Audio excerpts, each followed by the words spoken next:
Em uma ilha esquecida pelo mundo, um velho apóstolo recebeu palavras que atravessariam séculos. Não eram simples mensagens, eram diagnósticos eternos da alma humana. 7 cartas, 7 igrejas, 7 espelhos da história. O que foi dito àquelas comunidades da Ásia ecoa hoje em cada geração. Prepare-se, porque talvez você descubra que uma dessas cartas foi escrita para você. O cenário se abre na solidão rochosa de Patmos, onde João, o discípulo amado, aquele que reclinou a cabeça no peito do Mestre, agora carrega o peso da revelação. Ele mesmo se apresenta: eu, João, que também sou vosso irmão e companheiro na aflição e no reino e paciência de Jesus Cristo, estava na ilha chamada Patmos, por causa da palavra de Deus e pelo testemunho de Jesus Cristo. Eu fui arrebatado em espírito no dia do Senhor e ouvi detrás de mim uma grande voz, como de trombeta. Apocalipse 1, 9, 10. O mesmo João que ouviu do Cristo ressuscitado. Se eu quero que ele permaneça até que eu venha, que te importa? Segue-me tu. João 21, 22, 23. Agora contempla o cumprimento misterioso dessas palavras. Exilado pelo império, mas visitado pelo céu, ele não escreve apenas para o seu tempo. As 7 cartas não são meras correspondências pastorais. São decretos do Cristo glorificado, aquele que anda no meio dos 7 castiçais de ouro. Apocalipse 2:1. Cada igreja representa uma realidade histórica concreta na Ásia Menor. Éfeso, Esmirna, Pérgamo, Tiatira, Sardes, Filadélfia e Laodiceia. Mas também encarna estágios espirituais que atravessam eras. Escritos patrísticos como os de Inácio de Antioquia e tradições preservadas fora do cânon sugerem que João já era visto como o último elo vivo com os apóstolos. Assim, quando ele escreve, não fala apenas como um líder local, mas como uma ponte entre a memória de Cristo e o futuro da igreja. O Apocalipse não começa com catástrofes cósmicas, começa com cartas, porque antes de julgar o mundo, Cristo julga sua própria casa, e antes de revelar o fim, ele revela o coração. A primeira carta é enviada a Éfeso, cidade de comércio vibrante e fervor religioso, onde o templo de Ártemis se erguia como símbolo do poder humano. Ali, a igreja nascera do esforço missionário de Paulo e do próprio João, tornando-se centro de doutrina e resistência contra heresias. O Cristo glorificado se apresenta dizendo: isto diz aquele que tem na sua destra as 7 estrelas, que anda no meio dos 7 castiçais de ouro. Eu sei as tuas obras, e o teu trabalho, e a tua paciência, e que não podes sofrer os maus, e puseste à prova os que dizem ser apóstolos, e o não são, e tu os achaste mentirosos. Apocalipse 2, 1, 2. É uma igreja zelosa, vigilante, ortodoxa. Mas então vem a ferida aberta. Tenho, porém, contra ti que deixaste o teu primeiro amor. Apocalipse 2, 4. O problema de Éfeso não era a falta de verdade, mas a ausência de ardor.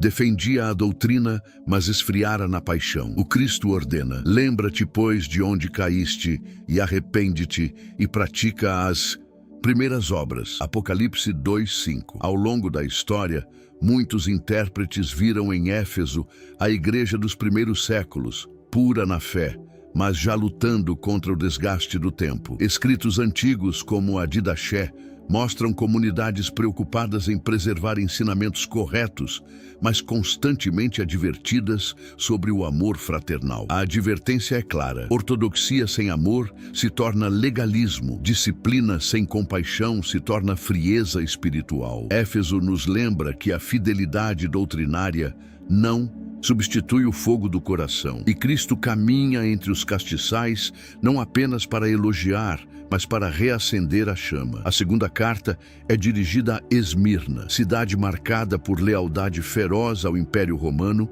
e por intensa perseguição aos cristãos. Diferente de Éfeso, aqui não há repreensão, apenas encorajamento em meio à dor. O Cristo se apresenta como aquele que venceu a morte. E ao anjo da igreja que está em Esmirna escreve: isto diz o primeiro e o último, que foi morto e reviveu. Eu sei as tuas obras, e tribulação, e pobreza, mas tu és rico, e a blasfêmia dos que se dizem judeus e não o são, mas são a sinagoga de Satanás.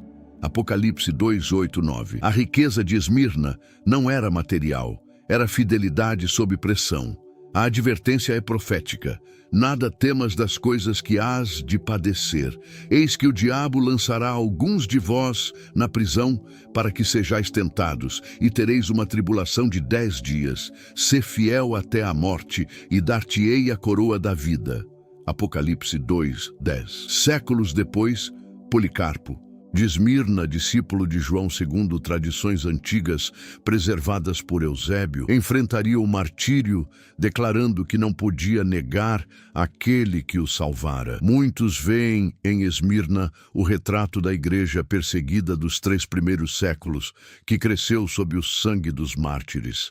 Aqui não há crítica, porque o sofrimento já purifica. A promessa final ecoa como escudo contra o medo. O que vencer não receberá o dano da segunda morte. Apocalipse 2:11. Esmirna ensina que a fidelidade pode custar a vida, mas a vida eterna supera qualquer espada. Onde o mundo vê derrota, o céu vê vitória. Onde Roma via rebeldes, Cristo via heróis. E a história prova: a igreja nunca foi tão forte quanto quando esteve de joelhos sob perseguição. A terceira carta se dirige a Pérgamo, cidade onde o poder político e o culto imperial se entrelaçavam como serpentes. Ali se erguia um altar monumental dedicado a Zeus, e o imperador era venerado como Senhor. Não é por acaso que Cristo diz: "E ao anjo da igreja que está em Pérgamo escreve: isto diz aquele que tem a espada aguda de 2 fios. Eu sei as tuas obras, e onde habitas, que é onde está o trono de Satanás, e retens o meu nome, e não negaste a minha fé, ainda nos dias de Antipas, minha fiel testemunha, o qual foi morto entre vós, onde Satanás habita." Apocalipse 2:12-13. Pérgamo vivia sob a sombra do poder pagão, e mesmo assim permaneceu firme. Contudo, a fidelidade externa escondia uma infiltração silenciosa. O Cristo denuncia: "Mas umas poucas coisas tenho contra ti, porque tens lá os que seguem a doutrina de Balaão, o qual ensinava Balaque a lançar tropeços diante dos filhos de Israel, para que comessem dos sacrifícios da idolatria e se prostituíssem."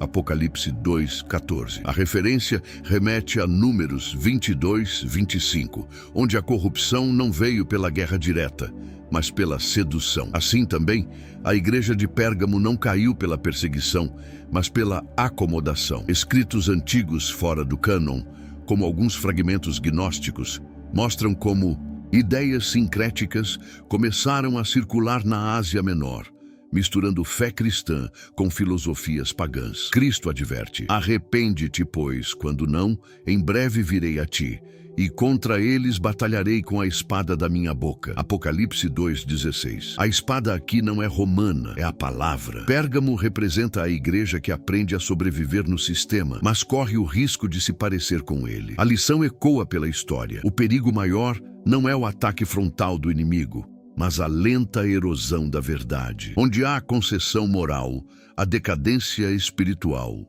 E Cristo chama seu povo a resistir não apenas à perseguição, mas à sedução. A quarta carta mergulha nas sombras de Tiatira, uma cidade conhecida por suas corporações comerciais e guildas profissionais, onde participar da economia significava muitas vezes participar de rituais idólatras. A igreja ali era ativa, crescente, cheia de obras. O Cristo se apresenta com majestade penetrante, e ao anjo da igreja que está em Tiatira escreve: "Isto diz o Filho de Deus, que tem seus olhos como chama de fogo e os pés semelhantes ao latão reluzente.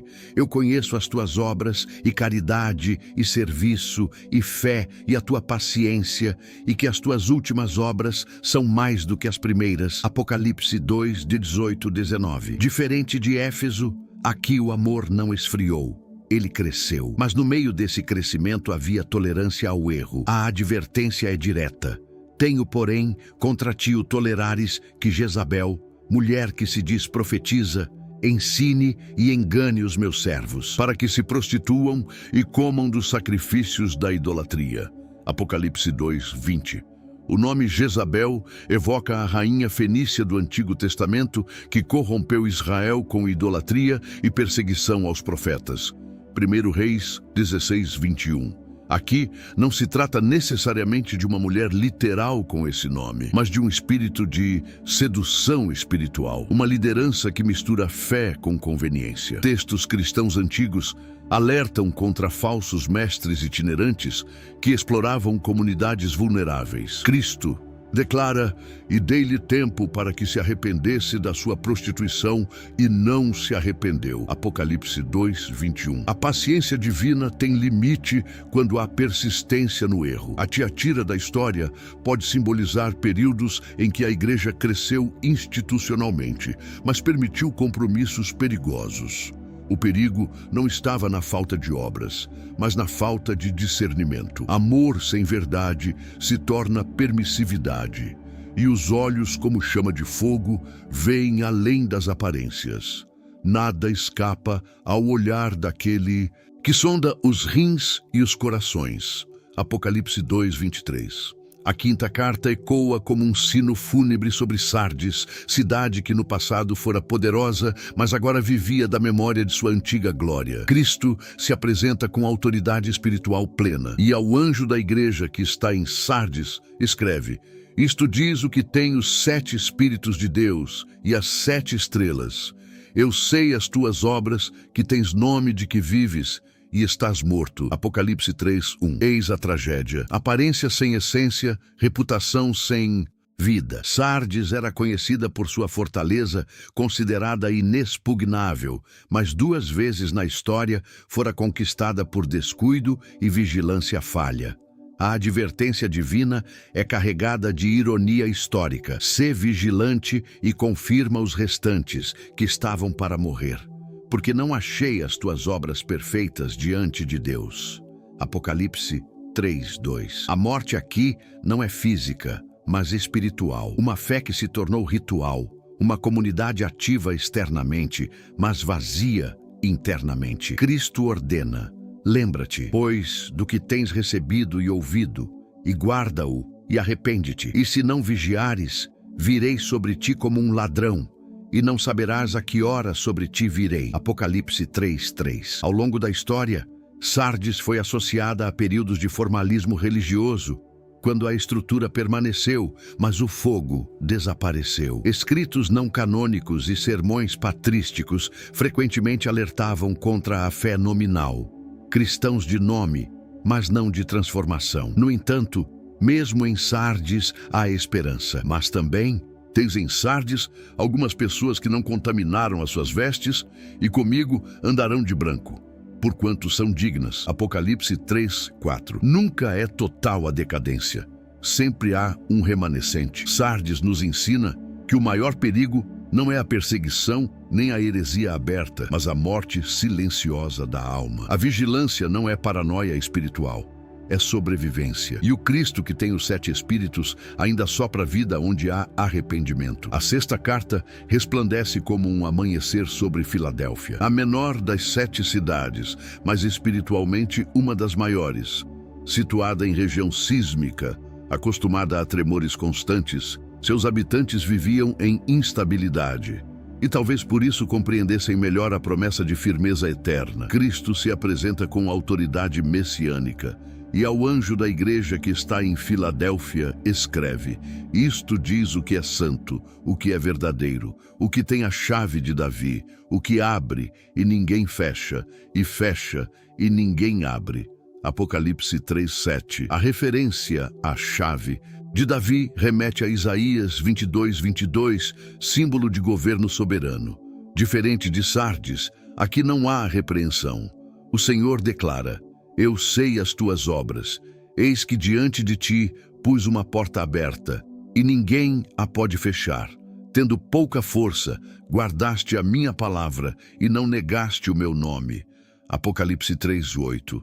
Pouca força, mas grande fidelidade. Filadélfia representa a igreja que não impressiona pelo poder, mas pela perseverança. Ao longo da história, muitos viram nela o retrato dos movimentos missionários, das comunidades simples que expandiram o evangelho sem respaldo imperial. A promessa é profundamente escatológica. Como guardaste a palavra da minha paciência, também eu te guardarei da hora da tentação que há de vir sobre todo o mundo. Apocalipse 3:10. Aqui surge um dos textos mais debatidos teologicamente, usado em discussões sobre tribulação e preservação divina. Cristo conclui com ternura e firmeza: a quem vencer, eu o farei coluna no templo do meu Deus, e dele nunca sairá. Apocalipse 3:12.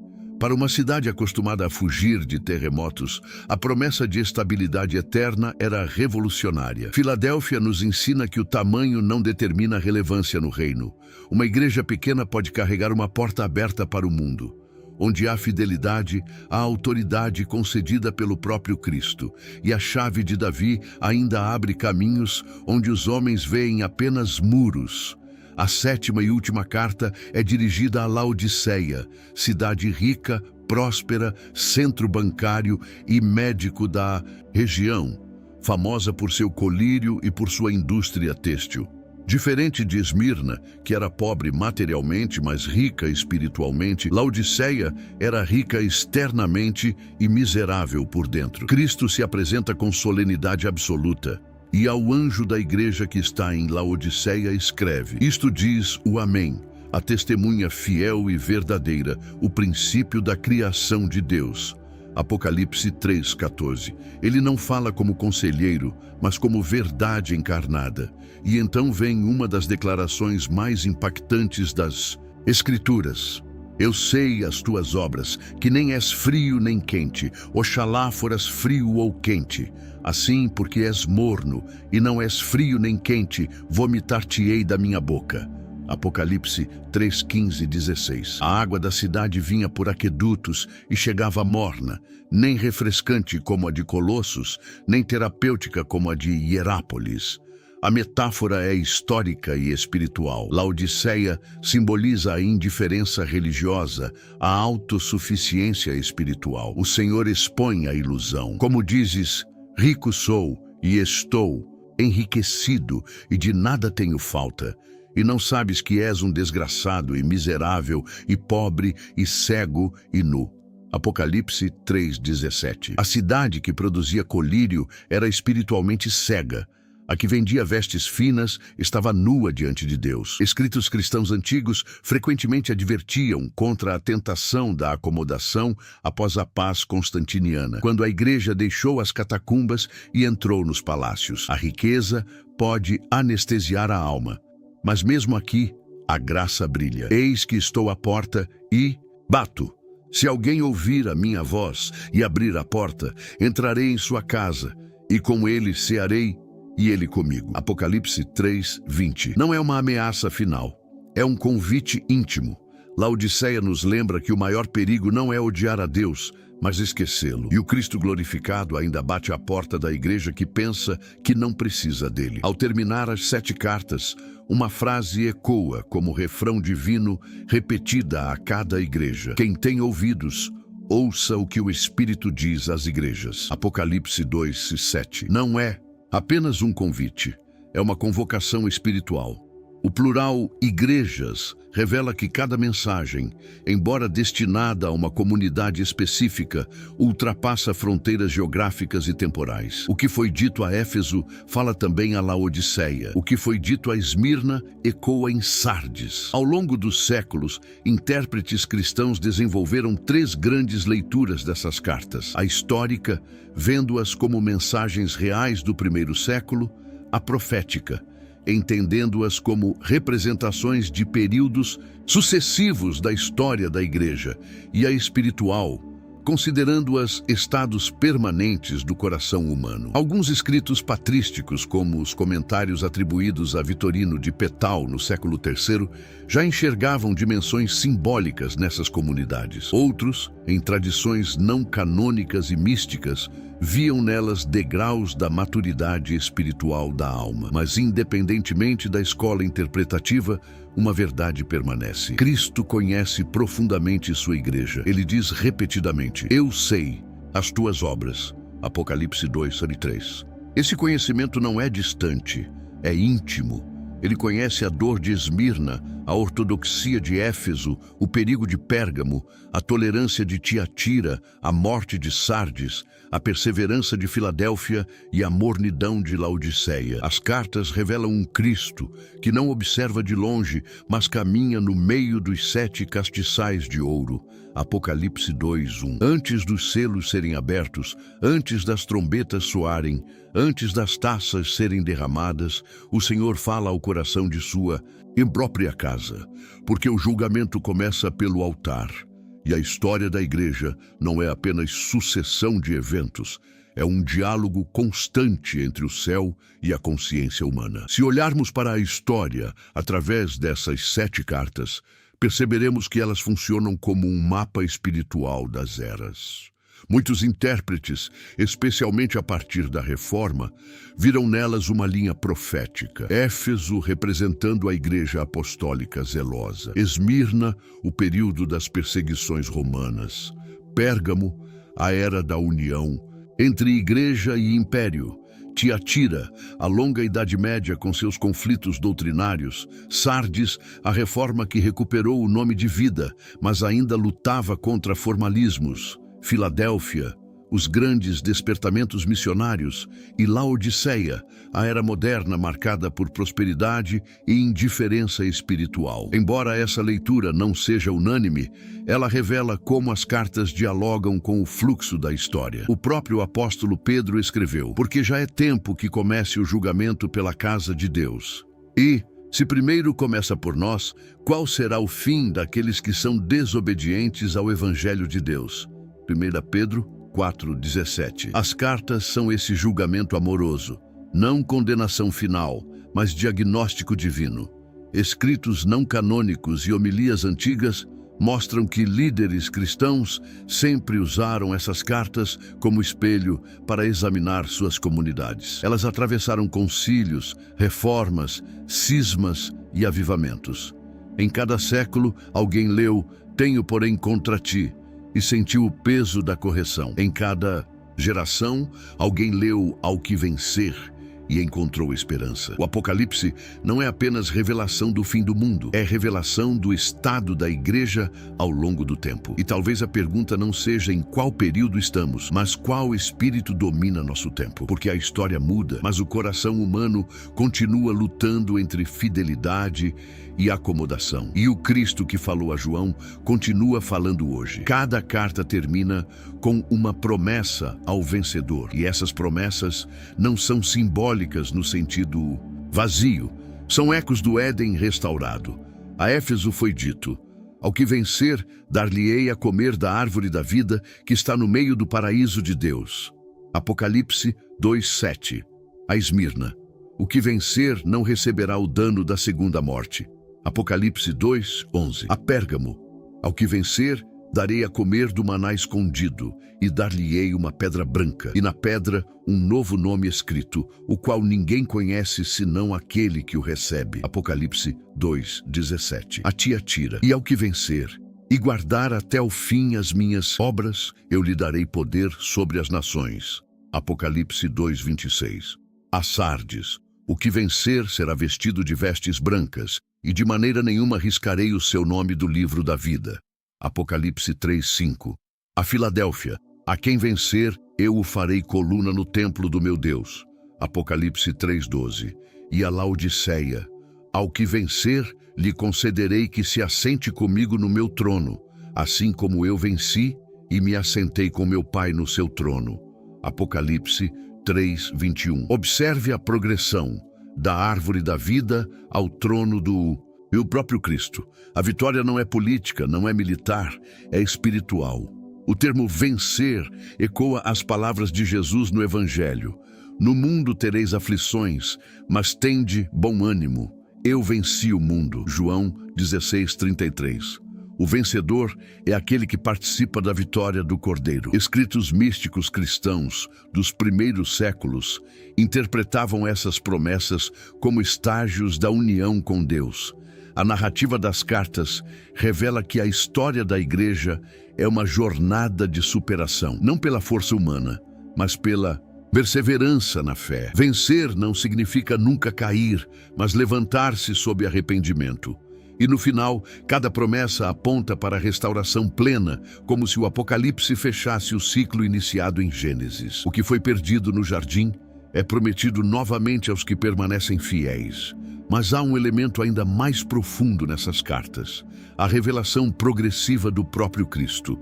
Em cada mensagem, ele se apresenta com um aspecto diferente de sua glória, como se cada igreja precisasse enxergá-lo de um ângulo específico. A Éfeso, ele é aquele que caminha entre os castiçais. A Esmirna, o que foi morto e reviveu.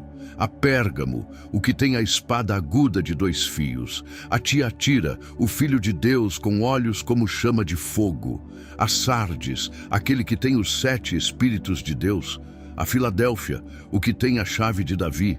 A Laodiceia, o Amém, a testemunha fiel e verdadeira. Essa multiplicidade não revela fragmentação, mas plenitude. João já havia escrito no Evangelho: "E o Verbo se fez carne e habitou entre nós, e vimos a sua glória, como a glória do unigênito do Pai, cheio de graça e de verdade."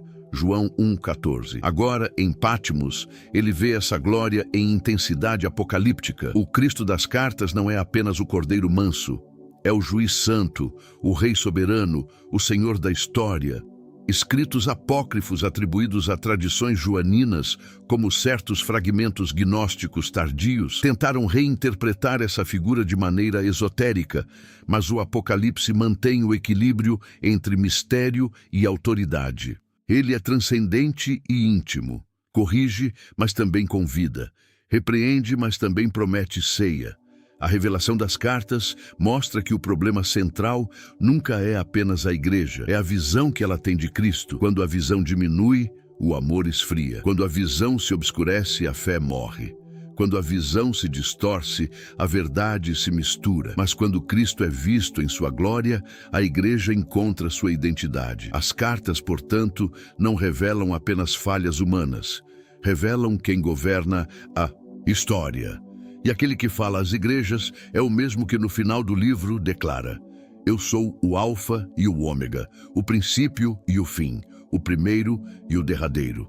Apocalipse 22:13. As 7 cartas também revelam um padrão divino de disciplina que mistura justiça e misericórdia. Cristo nunca corrige sem antes reconhecer aquilo que é digno de louvor. Mesmo onde há falhas graves, há também sementes de fidelidade. Esse método ecoa a forma como Deus tratou Israel ao longo do Antigo Testamento, advertindo-o por meio dos profetas, mas sempre oferecendo retorno. O profeta Jeremias registrou as palavras do Senhor: "Converte-nos a ti, Senhor, e seremos convertidos. Renova os nossos dias como dantes." Lamentações 5:21. Essa tensão entre juízo e restauração percorre todo o Apocalipse. Em Tiatira, ele diz que deu tempo para arrependimento. Em Sardes, chama ao despertar. Em Laodiceia, afirma: "Eu repreendo e castigo a todos quantos amo. Sê, pois, zeloso e arrepende-te." Apocalipse 3:19. A disciplina não é abandono, é prova de pertencimento. Escritos cristãos antigos, como a Epístola de Barnabé, enfatizavam que a correção divina era sinal de filiação. A Igreja, ao longo dos séculos, experimentou crises que pareciam definitivas, mas que se tornaram pontos de purificação. Heresias foram confrontadas, corrupções foram denunciadas, estruturas foram reformadas. As cartas mostram que o silêncio de Deus não é indiferença, mas paciência. Ele observa, exorta, espera. Contudo, há urgência. Arrepende-te, pois quando não, em breve virei a ti. Apocalipse 2:16. O tempo da graça não é infinito na história. Cada geração recebe sua oportunidade de resposta.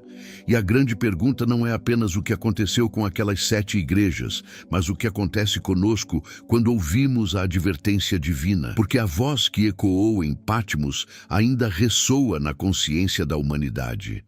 E quem ignora o chamado pode perder não a informação, mas a transformação. Se há uma carta que parece atravessar os séculos e pousar com inquietante precisão sobre os nossos dias, é a dirigida a Laodiceia. Vivemos na era da abundância tecnológica, da informação instantânea, da autonomia proclamada como virtude suprema. Nunca houve tanto acesso à Bíblia, tantos templos erguidos, tantas transmissões ao vivo. E, paradoxalmente, nunca foi tão fácil viver uma fé superficial. A autossuficiência moderna ecoa as palavras daquela igreja antiga. Rico sou, e estou enriquecido, e de nada tenho falta. Apocalipse 3:17. Confiamos em recursos, estratégias, números, métricas, influência digital, mas o Cristo glorificado revela a condição invisível. E não sabes que és um desgraçado e miserável e pobre e cego e nu. Apocalipse 3:17. A mornidão hoje não é perseguição nem heresia aberta, é distração constante, é espiritualidade diluída, é devoção substituída por entretenimento religioso. Somos rápidos em consumir conteúdo espiritual, mas lentos em nos ajoelhar. Temos opinião sobre tudo, mas intimidade com pouco. Laodiceia nos confronta porque ela não era hostil a Cristo, apenas indiferente. E talvez o maior perigo do nosso tempo não seja negar a fé, mas adaptá-la ao conforto. Ainda assim, a graça permanece escandalosamente aberta. Eis que estou à porta e bato. Se alguém ouvir a minha voz e abrir a porta, entrarei em sua casa e com ele cearei, e ele comigo. Apocalipse 3:20. A imagem é íntima, não de julgamento imediato, mas de comunhão restaurada. Nos dias de hoje, Cristo não precisa forçar a entrada. Ele aguarda a resposta. A carta à Laodiceia é um espelho desconfortável, mas também uma porta de esperança. Porque enquanto ele bate, ainda há tempo de reacender o fogo. As 7 cartas não ficaram presas ao pergaminho de João. Elas caminham pela história e atravessam o nosso tempo. Cada igreja é um espelho, cada advertência é um chamado, cada promessa é uma esperança eterna. Talvez hoje você tenha se visto em Éfeso, ou em Esmirna, ou até em Laodiceia. A pergunta que permanece é a mesma que ecoa desde Patmos. Quem tem ouvidos, ouça o que o Espírito diz às igrejas. Apocalipse 3:22. Se essa reflexão falou ao seu coração, deixe seu comentário dizendo em qual carta você se encontrou. Curta, compartilhe e inscreva-se no Virtude Inverso, porque aqui continuamos explorando os mistérios bíblicos com profundidade, coragem e reverência. Que o Cristo que caminha entre os castiçais encontre em nós não indiferença, mas fidelidade ardente.